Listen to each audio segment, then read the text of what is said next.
Hello, everybody. We are going to now review the second problem set from the final exam study guide. We'll start with review set number 1 within part 2 of that exam review. So let's go ahead and get ourselves started. Problem number 1 says which of the following is equivalent to the expression below? So negative 4x to the third power, quantity squared.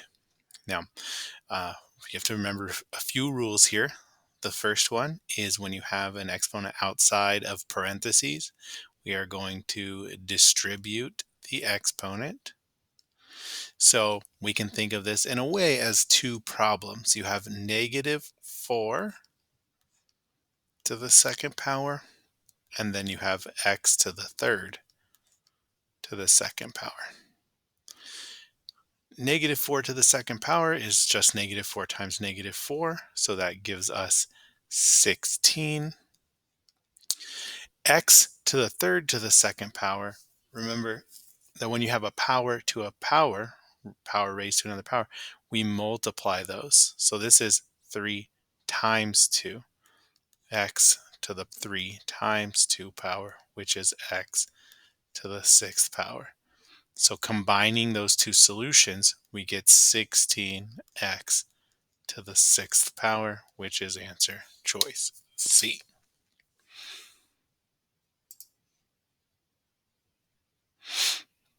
Okay, the next problem says identify the error in the student's work, then describe the approach you would use to accurately simplify this problem.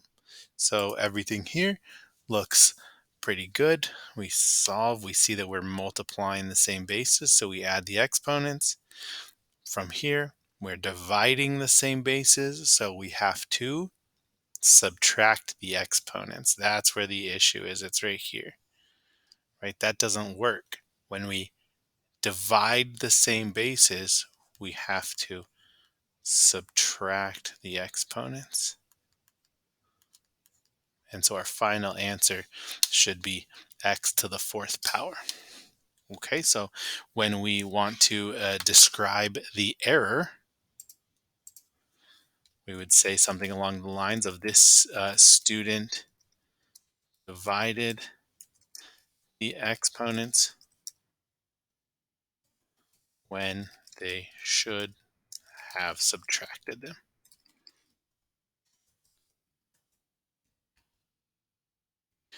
So, I mean, that pretty much answers the whole thing because the next part says describe the approach you would use to simplify. But if you're saying that you would subtract them, then that's pretty much what you need to say right there. So, pretty good. On to the next one. All right, our next problem says to simplify the following expression. 4x squared y to the 5th all over 6xy to the 7th. So again, breaking up these properties of exponents problems into different levels. So like here, I can think of this as 4 over 6, and that's one part to reduce. X squared over x, that's another part to reduce. And then y to the 5th over y to the 7th, that's a third part to reduce. So 4 over 6, just using rules of fractions and common greatest common factors, I know that can reduce to 2 over 3. X squared over x. Don't forget there's an invisible one right here. And as we talked about on the previous problems, when we divide the same bases, we need to subtract the exponent. So we have 2 minus 1, which makes 1. So we have x to the 1st power. Again, I'll write it over here. X to the 2 minus 1 equals x to the 1. And then for the y's, we can do the same thing. We're dividing the same bases, so we're going to subtract y to the 5 minus 7, which reduces to y to the negative 2. Remember the rule for the negative exponent means move it flip it over the fraction sign or move it to the bottom and make it positive. So we have y to the 2 power on the bottom, 2x on the top, 3y squared at the bottom. That would be answer choice B.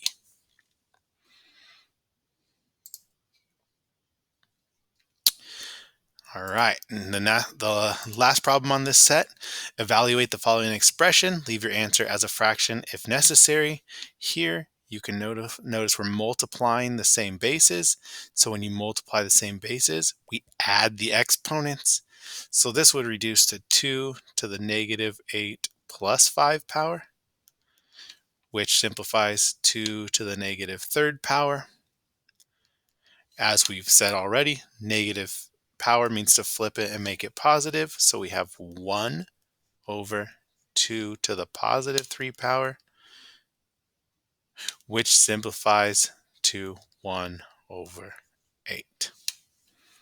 Final answer, 1 over 8.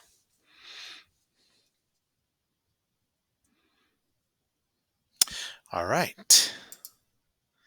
Let's go ahead and move on to the next review set number 2. It says, what type of function does the table below represent and how do you know? All right, let me zoom out a little bit here so we can get a better picture of the table. There it is. Okay, so remember, to determine the type of function, we want to look at how the y values change. If they go up by the same amount every time, meaning you're adding the same amount every time, that would be linear. So linear is a constant slope. Quadratic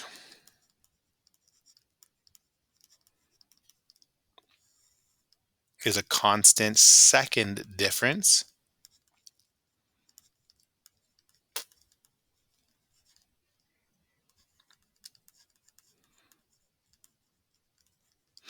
And exponential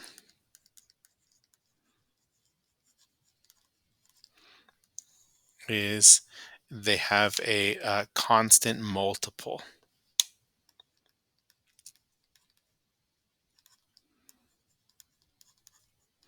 So we can look for any one of those. We can start with linear, but normally we would start with linear is what I'm trying to say. However, I don't think we need to here. If you look, 6, you can pretty much tell just right off the top just by looking at it, this is being doubled every time. 6 times 2 is 12. 12 times 2 is 24. 24 times 2 is 48. So since these are all the same, we have a constant multiple, and that makes this exponential. So this table represents an exponential function. How do you know? Because it has a constant multiple.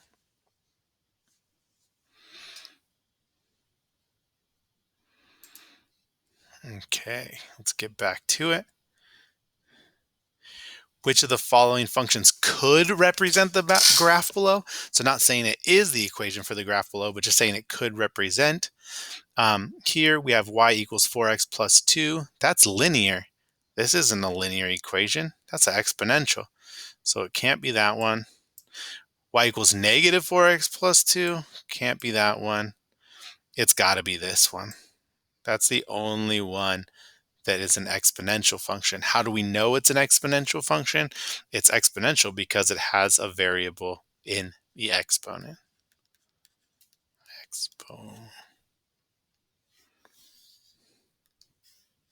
So again, this one, exponential,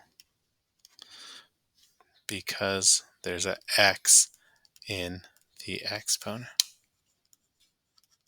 And that's what you can say right there.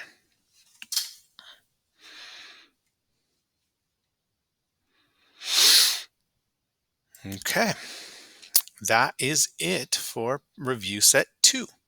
So let's go ahead and move on to review set number 3. Select all the key features that apply to this graph below. So we've done one of these before with quadratics in the previous video. So let's check it out. We know that right here there's a y-intercept that is at 0, -1. We know there's an x-intercept here, but it's kind of hard to tell. So I'm not really sure where that is going to end up. Maybe the answer choices will help us in a second when we go look at it. So we know that. We know it's going up, right? It's going up to the right, so that makes it a growth equation. Okay, let's go down and check what the answer potential answer choices are, and we'll see. Okay, so is this growth or decay? Well, it's going up to the right, so we know it's growth. The y-intercept, we already said, there it is, 0, -1. We can hit that right there. The graph won't pass the line y equals -2. So remember, y equals lines are horizontal lines. So that's saying that part is saying the graph won't cross this line right here. Sorry, it's tough to draw straight on the computer, but that is true. It's going to get closer and closer and closer, but see how it's never going to cross? If I go back, let me erase this line real quick. If I go erase this line over here, see how it gets super, super close, but it never actually crosses all the way through? That's one of the properties of exponential functions. So that is true. The graph won't pass a line y equals -1. Well, it does. Here's the line y equals -1 right here, but it does actually cross through that right there at the y-intercept. So that doesn't work. It is nonlinear. That's true. It's exponential, right? So if it's exponential, then it's not a linear function, and then it can't be a linear function. So those are our answer choices right there. Boom, boom, boom, boom.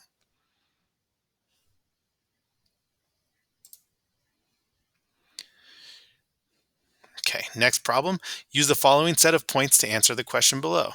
First, does the set of points show exponential growth or decay? So let's assume we connected all of these points in a line. We have this, and it's going to go like this and this way. It's going to go like that. I kind of missed that last point, but you get the idea. And so you can see as it goes to the right, it goes down, which means this is a decay function. Down to the right means decay. So start at the left of the graph, move to the right of the graph. What's happening? Okay, so first and foremost, this is exponential decay. Okay, let me clear this line I drew out of there. Actually, let me just clear everything off so we can look. The next question says, what is the y-intercept? Well, here's the y-axis right here. So here's the y-intercept. You can see that this is a 2, so each one of these lines represents 1/2. So 1/2, 1, we go up 1, so the y-intercept is over 0, up 1, the y-intercept is 0, 1. 0, 1. What is the rate of change or the multiplier for the graph? Okay, this one's a little tougher, but we can find it still. Remember, this is the same way we would use the table. You can take any values. Let's just use these two right here. You can clearly see that this point is over 2, down 2, so 2, -2. And this point right here is over 3, down 6, 3, -6. And so to find the multiplier, to find that rate of change, we only look at the y's. We take the furthest to the right, or we take the second y value and divide it by the one that comes before it. So -6 divided by -2 equals 3.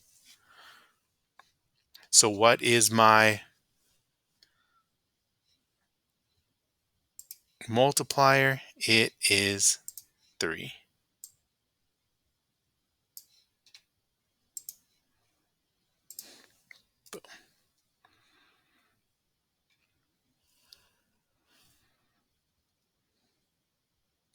All right, you guys, that is the review of the first 3 review sets from part 2 of the study guide. We will continue in the next video with the second half of this study guide. Thanks for watching.